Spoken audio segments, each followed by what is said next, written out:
Saludos, soy Ana Beatriz de Cita Divina y en el episodio anterior vimos la historia del cristianismo en el siglo IV, cómo pasaron de ser un grupo perseguido a convertirse en la religión oficial del Imperio Romano. Y a primera vista podría parecer que Constantino fue el mayor benefactor del cristianismo, ya que no solo frenó la persecución de los cristianos, sino que los benefició de muchas formas. Sin embargo, Constantino también ejerció una gran influencia en cambios dentro de la iglesia que no fueron positivos.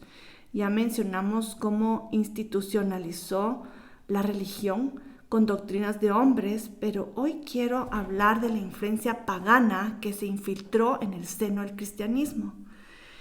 Y con esto voy a conectar de nuevo con el tema de la serie Salir de Babilonia, porque quiero mencionar varios cambios que promovió Constantino y otros adelante de él, los cuales llevaron a ciertas prácticas babilónicas que se fueron infiltrando en la iglesia, alejándolo del cristianismo original y bíblico.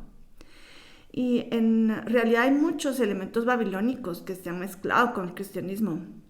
Y son tantos que libros enteros se han escrito sobre el tema. Pero hoy solo quiero concentrarme en 3 que tienen efecto hasta el día de hoy. Y quiero hablar del primer cambio que Constantino promovió y es en relación al día de reposo. Y en el año 321, Constantino emitió el edicto Dies Solis, que en latín significa día del sol.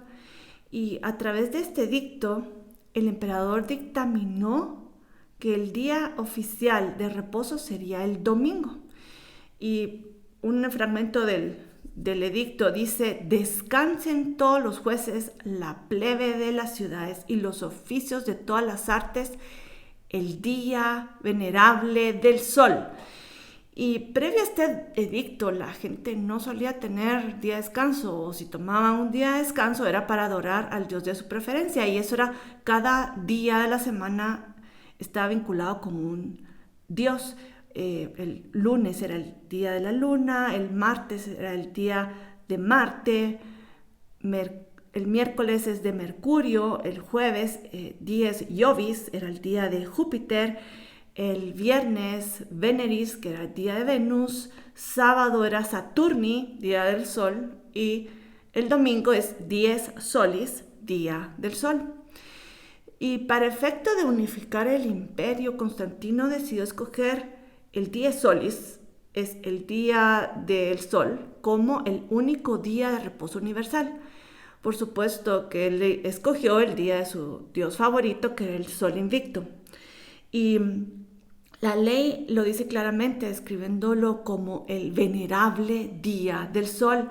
Y en español lo conocemos como domingo, pero en inglés se entiende mejor porque se llama Sunday, y el día del sol.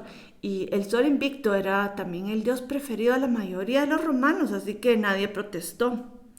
A los únicos que causó conflicto este cambio fue a los judíos y a los cristianos, quienes guardaban el sábado, Shabbat en hebreo, como el día de reposo. Y tal como dice la Biblia, específicamente en los 10 mandamientos, así lo dice. En Éxodo 20 dice: acuérdate del día de reposo para santificarlo.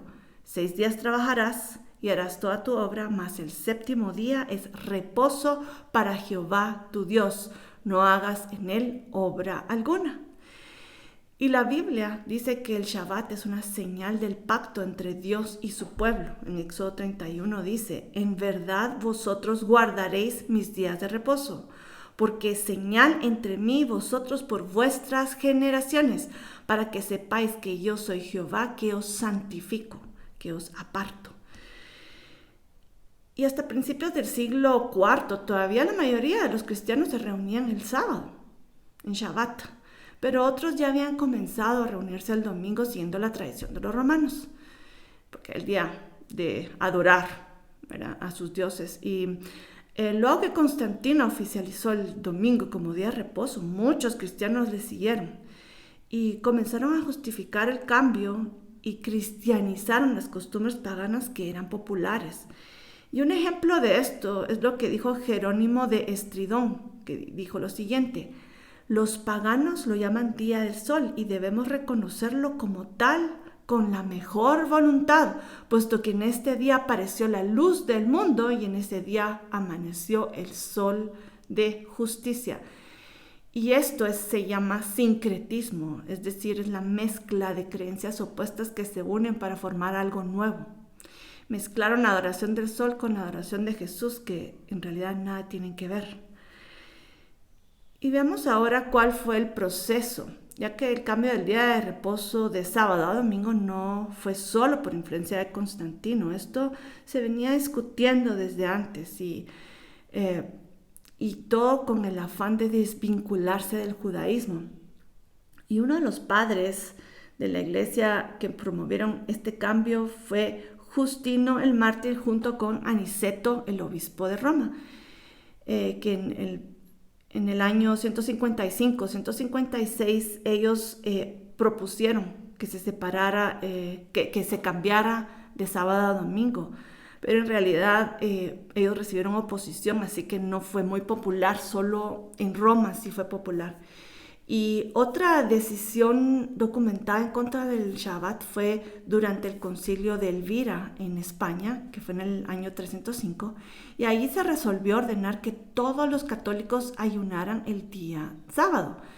Y en la explicación dice que este ayuno lo estaban imitando de una práctica de la Iglesia de Roma, en donde se había impuesto el ayuno en el día sábado con el fin de humillarlo y hacerlo parecer repugnante a la gente.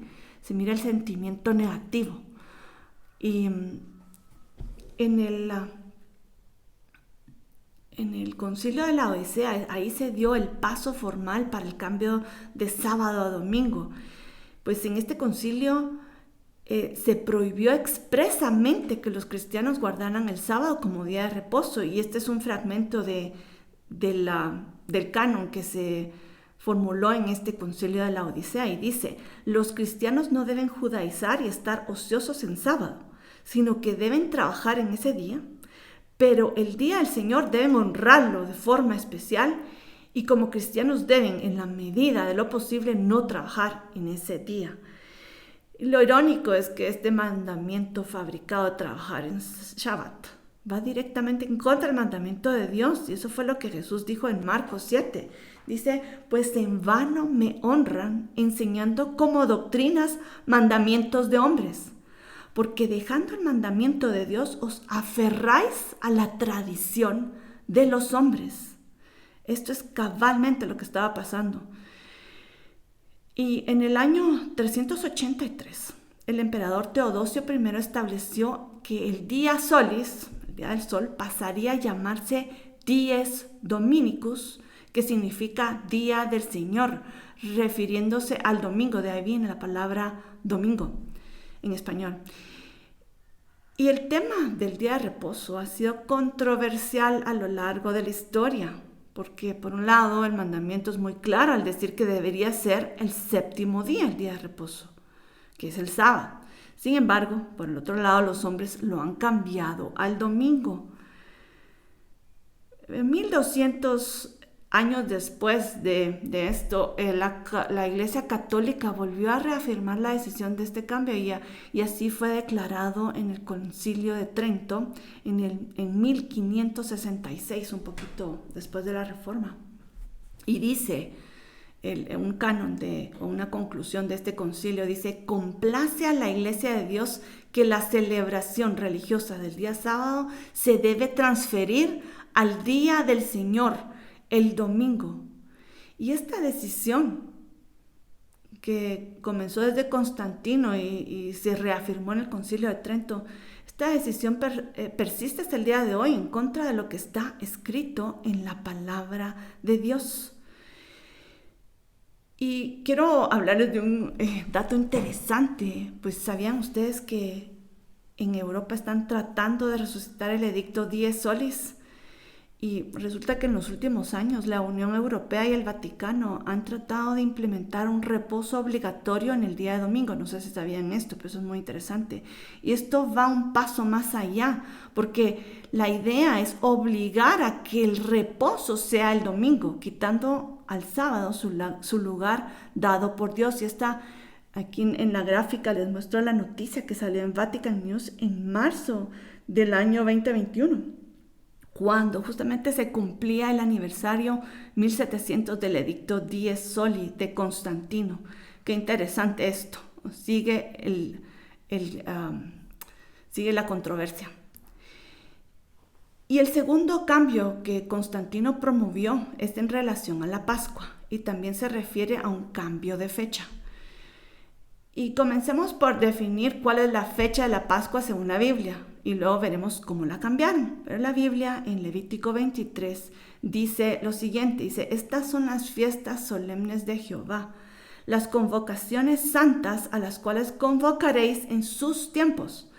En el mes primero, a los 14 del mes, entre las 2 tardes, Pascua es de Jehová. Entonces vemos que la Pascua bíblica se debe celebrar, según lo convocado por Dios. El día es el 14 del mes primero del calendario bíblico. Esta es la fecha que Dios determinó. Y ahí Él dice, convocaréis en sus tiempos, tanto la Pascua como las otras fiestas. Entonces, ¿por qué se habla de cambiar la fecha? Bueno, la razón principal es porque los cristianos de Roma querían romper el vínculo con todo lo judío. Y seguir con la fecha bíblica implicaba tener que alinearse al calendario hebreo. Y ya mencionamos que Justino y Aniceto intentaron cambiar el día de reposo. Y también lo hicieron con la Pascua, proponiendo que la fecha se ajustara al calendario romano. Sin embargo, su idea no les funcionó en ese momento, ya que un grupo de cristianos de Oriente se opusieron y ellos eran liderados por Policarpo, obispo de Esmirna, quien había sido discípulo de Juan. Llegaron a Roma y protestaron esta decisión que estaba tomando Justino y Aniceto, pero para llevar la paz. Aniceto en ese momento decidió dar un paso para atrás y lo dejó ahí. Sin embargo, vemos que él dejó sembrada esta semilla del cambio. Y el cambio definitivo vino en el año 325 durante el Concilio de Nicea. Y allí se determinó que la Pascua se ajustaría al calendario romano y la nueva fecha sería el primer domingo después de luna llena, luego del equinoccio de primavera. Y según la historia, y vamos a ver ahorita por qué escogieron esa fecha, pero según la historia, al terminarse este concilio y tomar esta decisión del cambio de la Pascua, de la fecha de la Pascua, dicen que Constantino envió una carta a todos los obispos de su imperio para informarles sobre el cambio de fecha de la Pascua. Y quiero leerles un fragmento de lo que Constantino escribió en su carta. Oigan esto, dice: cuando surgió la cuestión del Santo Día de Pascua, se decretó por común acuerdo que esta fiesta debe celebrarse en el mismo día por todos en todo lugar. Quería unificarlo. En primer lugar, pareció indigno a todos los que tuviéramos que seguir la costumbre de los judíos en la celebración de esta solemnidad, ya que ellos son unos miserables contaminados que tienen sus manos manchadas por un vil crimen y por lo tanto sus mentes están cegadas. Qué tremendo. Y después dice: es apropiado entonces que al rechazar la práctica de este pueblo vayamos a perpetuar para la posteridad la celebración de este rito de una manera más legítima.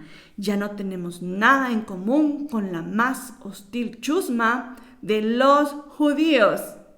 Y de nuevo aquí Constantino deja ver su mente cargada de antisemitismo y eso se lo transmitió a la iglesia cristiana. Y aún 20 años después del Concilio de Nicea, muchos cristianos siguieron celebrando Pascua en el día bíblico. Y para contrarrestar esto, en el Concilio de Antioquía, que fue en el 345, se hizo una ley canónica que prohibía que los cristianos celebraran el Seder de la Pascua con sus amigos o vecinos judíos. Y el problema con el cambio de fecha no es solo un asunto de calendarios, sino que se agrava con el hecho de que la vinculación a las fiestas paganas eran populares, se vincularon con fiestas paganas que eran populares en Roma. Y durante el equinoccio de primavera en Roma se celebraba la resurrección de la naturaleza con la primavera. Y entre las celebraciones vinculadas con esto, que tiene que ver con esto del equinoccio de verano, están estas celebraciones romanas y paganas, que una es la resurrección de Mitras, es el dios del sol, que es cabalmente en ese domingo que se había escogido. Las Hilarias era una fiesta basada en la leyenda de Cibeles, que es toda una semana que comienza con un pesar por la muerte de Atis, que era el amante de Cibeles, que es la diosa de la tierra, y él muere en invierno y entonces están lamentando, pero al final de esa semana, que es el domingo, resucita cuando llega la primavera y se celebra el equinoccio de la primavera. Y otra fiesta es el renacimiento de la diosa Ostara, que también es conocida como Astarte, que es diosa de la fertilidad. Y de ese nombre viene Easter en inglés. Y el tema central de estas fiestas es la resurrección. Y por eso los líderes cristianos de Roma decidieron conectarlo con la Pascua, que habla de la muerte y la resurrección de Jesús. Y de estas celebraciones tomaron la tradición de los huevos y el conejo de la Pascua, que son símbolos de fertilidad usados para esas celebraciones paganas. Y si estudiamos el origen de estas fiestas, nos daremos cuenta que todas vienen de leyendas y tradiciones de las religiones paganas de Babilonia. De nuevo, hicieron sincretismo, mezclando lo sagrado con lo pagano. Y esto me recordó a lo que escribió Ezequiel. Y esto es lo que piensa Dios de todo esto, de esta mezcla. En Ezequiel 22 dice: sus sacerdotes han violado mi ley y han profanado mis cosas sagradas. Entre lo sagrado y lo profano no han hecho diferencia, y entre lo inmundo y lo limpio no han enseñado a distinguir. Han escondido sus ojos de mis días de reposo y he sido profanado entre ellos. Qué fuerte estas palabras que vienen del Señor mismo. Y en lugar de cristianizar a los paganos, que supuestamente era la intención, lo que terminó sucediendo fue la paganización del cristianismo. Y esto tristemente ha llegado hasta nuestros días. Y esto aplica al siguiente punto, que es la fecha de la Natividad, y también eligieron la fecha del nacimiento de Jesús para acomodarlo a una fiesta pagana. Y así como pasó con la Pascua, también los cristianos de Roma tomaron un festival romano muy popular y lo cristianizaron. Y esta fiesta popular romana era la Saturnalia, que entre otras cosas celebra el nacimiento del sol invicto, Natalis Invicto Solis, que precisamente cae el 25 de diciembre. Esta es la culminación de unos días de fiesta, que es Saturnalia, que comienzan en el solsticio de invierno, que es el 21 de diciembre. Son varios días que se hace esta celebración de Saturnalia. Y esta fiesta es una derivación del nacimiento de Tamuz, que también se celebraba en esa misma fecha en Babilonia. Ya van conectándose todos los puntos. Ahora veamos, ellos escogieron esta fecha del nacimiento de Jesús. ¿Cuándo nació Jesús realmente? Pues la realidad es que la Biblia no señala la fecha, no lo dice con claridad, y cuando eso sucede uno sabe que es porque la Biblia no quiere hacer énfasis en eso. Sin embargo, por varios datos bíblicos puede deducirse que fue en la época entre septiembre y octubre. Y esto se sabe por los datos acerca del nacimiento de Juan el Bautista, quien nació más o menos por la Pascua, y la Biblia indica que Jesús nació 6 meses después.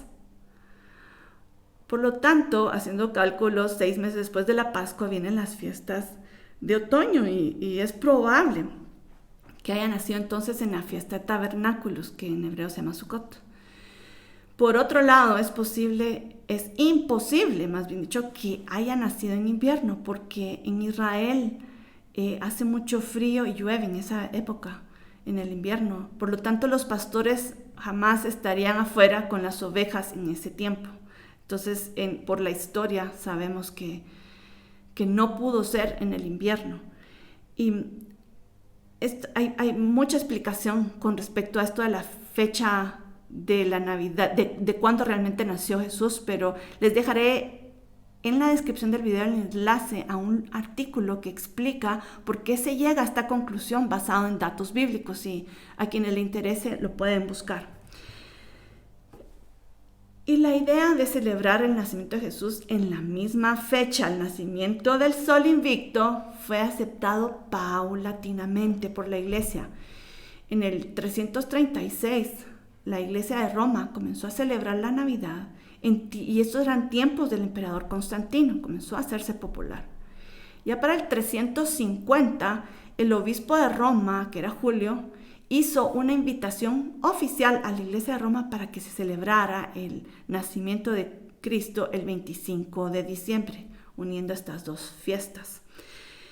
Y en el 529, el emperador Justiniano declaró la Navidad como una fiesta cívica cristiana. Esto fue unos años después de que oficializó la religión cristiana católica como la religión oficial de Roma. Y supuestamente la excusa para celebrar la Navidad en una fecha pagana era para ayudar a los paganos a que hicieran la transición hacia el cristianismo, que se había hecho obligatorio para ese tiempo. Pero al mezclar lo pagano con lo cristiano, sucedió lo opuesto, y el cristianismo fue el que se paganizó en realidad. Y para poner un ejemplo de esta influencia pagana, podemos ver la tradición de poner un árbol de Navidad que vino importado, debo decir, directamente de Babilonia. Y ellos ponían árboles dentro de las casas como figura de su Dios para adorarlo. Y debajo del árbol se ponían ofrendas para el Dios, y de ahí salió la costumbre de poner regalos. Y el profeta Jeremías hace referencia a esto. Y así, diciendo, hablando por el Señor, palabra del Señor, dice: no aprendáis el camino de las naciones, ni de las señales del cielo tengáis temor, aunque las naciones las teman. Porque las costumbres de los pueblos son vanidad, porque el leño del bosque cortaron, obra de mano de artífices con buril, con plata y oro lo adornan, con clavos y martillo lo afirman para que no se mueva. Esto es en Jeremías 10. Y concluyendo este tema, hoy vimos varios ejemplos de cómo Babilonia influyó en el cristianismo. Y hay mucho más, pero aquí lo vamos a dejar por el momento. Pero quiero tomarme un momento para explicar por qué he estado hablando de la historia en los últimos episodios. Y la razón es porque quería que viéramos cómo tanto el judaísmo como el cristianismo se convirtieron en una religión y cómo Babilonia está conectada con ello. Los judíos fueron llevados cautivos a Babilonia y allí nació el judaísmo rabínico. Y los cristianos, bueno, ellos no fueron a Babilonia, pero Babilonia llegó a ellos a través de las tradiciones paganas del Imperio Romano. Y tanto el judaísmo como el cristianismo se desviaron de la fe original y de la palabra de Dios para caer en tradiciones de hombres que tienen espíritu de Babilonia. Y sabiendo esto, ahora podemos entender mejor parte de lo que significa el llamado que Dios nos hace. Salid de Babilonia, pueblo mío. Y aunque me gustaría seguir estudiando la historia de la iglesia, ahora en realidad es tiempo de que regresemos al tema central de este estudio, esta serie, que es salir de Babilonia. Así que esto estaremos haciendo y aquí me despido y entonces nos vemos hasta la próxima y les deseo bendiciones a todos.